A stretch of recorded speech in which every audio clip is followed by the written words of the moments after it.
Monsieur Stéphane de Lajoie, qui est président et porte-parole de Clic Santé. D'ailleurs, il est avec nous, on l'attendait impatiemment. Monsieur Lajoie, bon matin. Bon matin. Monsieur Lajoie, d'abord, merci d'être là, ce retour de vacances. Vous êtes là pour nous parler de faciliter l'accès aux soins de santé pour toute la famille grâce au compte Clic Santé. Qu'est-ce que c'est exactement? Expliquez-nous que Clic Santé. D'abord, merci pour votre invitation. Donner la chance d'expliquer un peu justement sur la plateforme de Clic Santé les améliorations qu'on y a apportées. Comme vous savez, la plateforme a supporté la distribution de plusieurs centaines de milliers, puis voire plusieurs millions de rendez-vous lors de la dernière campagne contre la COVID, de vaccination contre la COVID-19. Puis on est à l'aube d'une prochaine campagne cet automne qui va débuter bientôt. Et puis, ce qu'on souhaitait sur Clic Santé, c'était je dirais, faciliter encore plus, améliorer l'expérience client. Ce qu'on s'est aperçu, c'est qu'il y a beaucoup de personnes qui confiaient la prise de rendez-vous, par exemple, à leurs enfants, dans le cas des personnes âgées, ou encore des parents qui devaient prendre des rendez-vous pour leurs enfants. Et puis, c'est un petit peu plus complexe de le faire sur la plateforme. Donc, on a pensé créer un compte sur Clic Santé pour leur permettre d'avoir une expérience personnalisée. Puis, à partir de ce compte-là, d'une part, faciliter leur authentification à eux et surtout leur permettre d'enregistrer leurs enfants ou encore des personnes pour lesquelles ils agissent, je dirais, à titre de proche aidant pour prendre leur rendez-vous, gérer leur rendez-vous puis les accompagner là, jusqu'au service de vaccination. Donc, principalement, le compte de Clic Santé, c'est à ça qu'il sert. C'est quoi l'idée d'amener ce nouveau procédé-là? Oui, faciliter, mais est-ce que tout le monde y aura accès? Absolument, oui. Puis l'idée vient surtout du fait qu'on s'est aperçu, parce que, vous savez, il y a eu plusieurs doses de vaccins qui ont été offerts à la population. Donc, souvent, lors de la première dose, ça pouvait être le garçon d'une personne âgée qui avait pris son rendez-vous, puis qui avait enregistré, par exemple, pour s'authentifier son courriel ou encore son numéro de téléphone. Après ça, c'était la fille qui prenait la deuxième dose. Ça venait très difficile d'authentifier puis permettre un suivi rigoureux. Donc, l'idée de l'authentification, de la création du compte vient surtout de là. On sait que les enfants sont arrivés aussi par la suite au niveau de l'accessibilité à la vaccination. Donc, encore là, ça crée un problème. Donc, pour regrouper toutes ces informations-là au même endroit, on a pensé créer un compte. Puis pour donner encore, je dirais, une expérience plus positive, on a réussi à travers le compte de Clic Santé de donner accès à l'historique de tous les rendez-vous. Donc, tous les rendez-vous de la personne ou les personnes pour lesquelles elle agit comme responsable de la gestion des rendez-vous se retrouvent au même endroit. Donc, c'est facile de faire un suivi. C'était le premier objectif, toujours dans le but de faciliter l'accès pour obtenir le vaccin contre la COVID-19. Il faut croire qu'on avait aussi un objectif d'aller un petit peu plus loin avec ça, avec d'autres services aussi. Est-ce que c'est uniquement pour la COVID? Est-ce que ce système-là, le Clic Santé, là, sera là uniquement pour la vaccination pour la COVID? Bon, on sait là, que les cas ont beaucoup augmenté au cours des dernières semaines. Est-ce que ce sera simplement pour la 4e dose ou encore les doses subséquentes? Ou on pourra se servir, parce que vous dites là, qu'on va avoir beaucoup d'informations sur le patient, est-ce que cette Clic Santé pourra servir pour d'autres programmes médicaux? Oui, effectivement. Il faut savoir qu'avant même la campagne de COVID-19, Clic Santé était déjà utilisé par la population, peut-être un peu moins connue, effectivement, mais utilisé pour la vaccination contre les campagnes de grippe saisonnière, utilisé dans tout le Québec pour les prises de sang, donc les fameux prélèvements. Donc, le service est offert à travers Clic Santé. Et puis, certains soins courants qui sont offerts dans les CLSC, dans les hôpitaux et dans les pharmacies. Maintenant, on assiste au Québec, je dirais, à une accélération là, de la transition numérique des services de santé. Puis, il y a plus en plus de demandes qui transitent à travers les professionnels de la santé puis qui viennent jusqu'à nous. Donc, on a une augmentation là, des services de santé qui sont offerts sur Clic Santé. On va présentement jusqu'à 200 différents services soins courants qu'on peut obtenir sur Clic Santé. Sûr que je mets un bémol là-dessus, cette offre-là n'est pas nécessairement répartie de façon égale dans toutes les régions, parce que chaque région s'organise en fonction de sa capacité là, à atteindre un certain rythme de croisière. Mais ce qu'il faut savoir, c'est que c'est en grande croissance, donc on peut utiliser Clic Santé pour d'autres services que la vaccination, que ce soit au niveau des soins infirmiers, des soins offerts par les pharmacies. Les pharmacies nous donnent, je pense, un solide coup de main à la population en participant de plus en plus, en s'intégrant de plus en plus dans l'écosystème du réseau au niveau des soins de santé. Puis, ben, Clic Santé, lui, permet de regrouper toute cette offre de services-là pour que la population puisse facilement trouver un rendez-vous à proximité de chez soi, puis gérer tout cet historique-là et la planification des prochains rendez-vous à travers un compte qui est sécurisé, puis qui lui permet d'avoir accès à son historique de rendez-vous, à l'historique des rendez-vous de leurs enfants. Monsieur Lajoie, on a entendu parler il y a quelque temps de ça qu'à un moment donné, notre dossier médical pourrait se retrouver là, sur un disque dur, une disquette ou peu importe. Là. Mais est-ce que Clic Santé, on s'en va vers ça? C'est que moi, je vais aller me faire vacciner ou j'ai un rendez-vous dans un édifice de santé de la région. Est-ce que, justement, ce procédé-là, on s'en va vers ça que tous les dossiers des clients, tous les dossiers de Québécois et Québécoises seraient sur Clic Santé et pour le médecin ou les gens qui veulent nous traiter pourraient avoir accès à toutes les informations sur notre dossier médical? Est-ce que c'est là qu'on s'en va avec Clic Santé? Nous, notre spécialisation présentement, c'est dans l'accès aux soins de santé au niveau de la prise de rendez-vous. Quand on parle d'accès au dossier médical, présentement, c'est la prérogative du ministère de la Santé d'organiser ou d'orchestrer que ça devienne possible. Nous, ce qui nous intéresse beaucoup, c'est d'être un partenaire parce qu'à un moment donné, tous ces services-là doivent être interconnectés.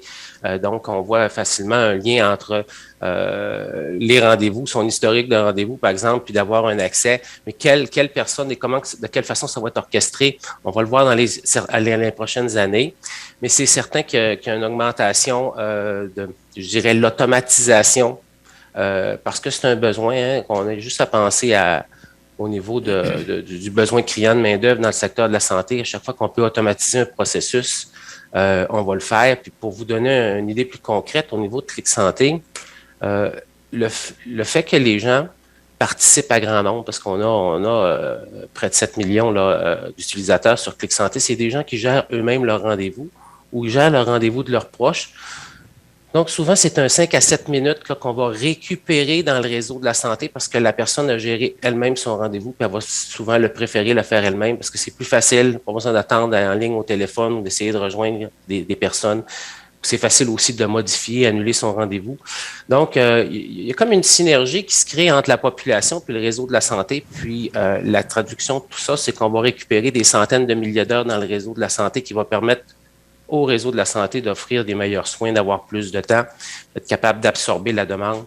Puis si les autres, comme on parlait tantôt, le dossier numérique, les autres éléments sont en train de se créer aussi, se transformer, puis se numériser, puis tous ces gens-là se parlent ensemble, je pense qu'on va atteindre des beaux succès. Là. On fait comment? On fait quoi? Comment ça se passe pour pouvoir s'inscrire à Clic Santé? C'est assez simple. On va sur le site clicsanté.ca. Et puis, pour créer son compte, ça prend seulement quelques minutes. Là. À partir du moment qu'on va entrer son nom, son prénom, son numéro d'assurance maladie, puis même, on a même pensé à ceux qui n'avaient pas de numéro d'assurance maladie. Donc, c'est possible de s'inscrire et de créer son compte. Une fois qu'on a créé son compte, quand on sera rendu à l'étape d'aller prendre un rendez-vous, à ce moment-là, ce sera simplement de le faire à partir de sa connexion. Et puis, à ce moment, ce qui est intéressant aussi, c'est que les formulaires vont se pré-compléter automatiquement. On n'a pas besoin de rentrer nos informations nominatives à chaque fois, puisque le système va aller lire ceux qu'on a déjà entrés dans le compte.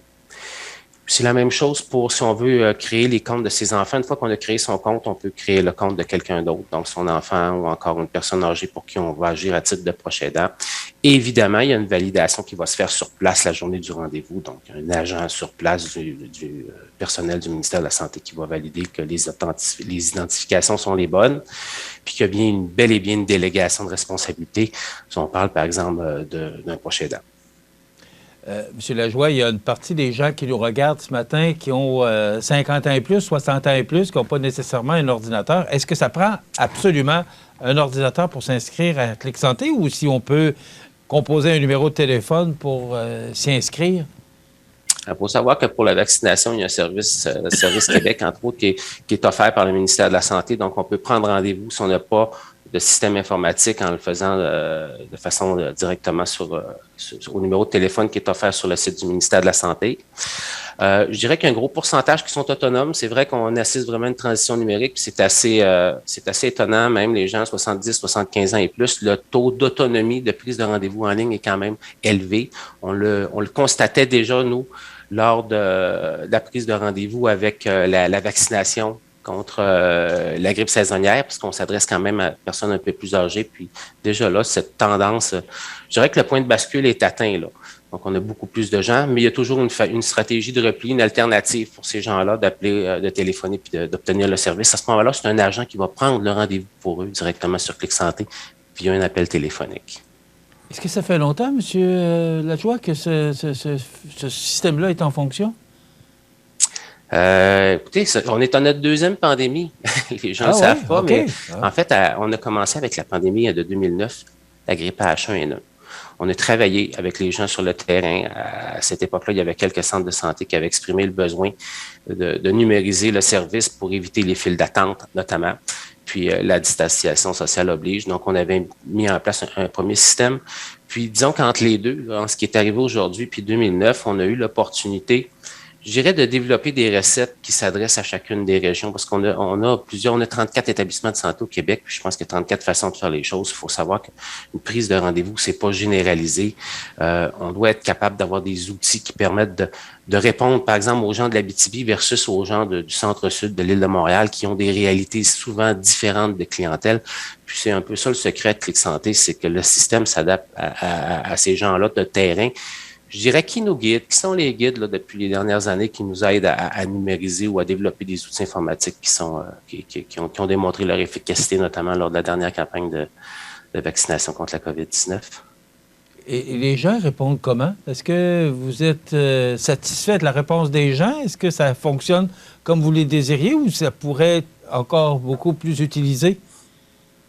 Ah, c'est extraordinaire. Je pense que là, vraiment, on a en 2021, avec la campagne de vaccination, là, on est allé chercher un gros pourcentage de la population. Quand je vous dis, c'est 7,1 millions d'utilisateurs de Clic Santé présentement au Québec. C'est proche que c'est autour de 80% de la population qui l'utilise. Je pense que de façon générale, le service est très apprécié parce que c'est simple, parce que c'est rapide, c'est facile, ça permet d'avoir un accès aux soins de santé et, en contrario, ça permet aussi aux établissements de santé de mieux planifier la distribution des services.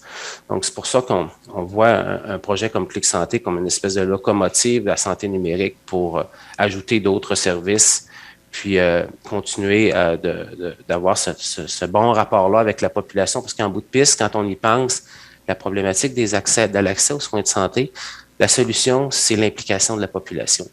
Puis pour peu qu'on offre à la population des outils informatiques qui sont faciles et accessibles, mais les gens vont s'impliquer, vont gérer eux-mêmes leur rendez-vous, puis c'est là qu'on récupère du temps, puis c'est là que les gains d'efficience deviennent importants dans le réseau de la santé. M. Lajoie, en terminant, vous disiez que les gens qui s'inscrivent doivent donner leur numéro de carte d'assurance maladie. On a tous peur, on est toujours un peu inquiet là, de donner de l'information comme ça sur Internet. Clic Santé, c'est sécuritaire, il n'y a aucun problème là, à divulguer certains renseignements? Oui, c'est vraiment important de poser la question parce que le saut vers le numérique apporte cette espèce de crainte-là. C'est normal qu'on l'a, puis il n'y aura jamais un système, je pense, qui pourra dire on peut garantir la sécurité. Ce qu'on peut garantir, c'est qu'on utilise tous les moyens pour offrir le plus haut niveau de sécurité possible. Puis on travaille avec les équipes de cybersécurité du ministère, on suit toutes les règles. On fait même partie de programmes où nos systèmes sont mis à l'épreuve régulièrement. Au moment où on se parle, il y a des gens qui essayent de trouver des failles dans notre système justement pour s'assurer qu'on n'en laisse pas et qu'il n'y en a pas. Mais c'est comme quand on part en voiture, hein, on n'est jamais garant. Il y a toujours un risque d'avoir un incident, mais ça ne nous empêche pas de prendre notre auto parce que les avantages finissent par nous nous convaincre qu'on doit aller de l'avant. C'est la même chose au niveau de la prise de rendez-vous électronique. Mais je pense que pour la nature de l'information confidentielle qui est protégée sur place, la valeur ajoutée, puis tous les éléments, puis la participation autour de ça du ministère, puis de s'assurer que c'est sécuritaire, fait en sorte que je pense qu'il n'y a pas de crainte à avoir au niveau de la population à utiliser le système. Puis en bout de piste, pensons-y, là, il n'y a pas grande différence. Les gens, les 7,1 millions qui l'ont utilisé aujourd'hui, puissent utiliser un compte, ça n'augmente pas leur niveau le niveau de risque n'est pas ni augmenté ni diminué. Là, c'est la même chose, c'est juste que là, ils ont accès à l'information qu'ils n'avaient pas accès avant.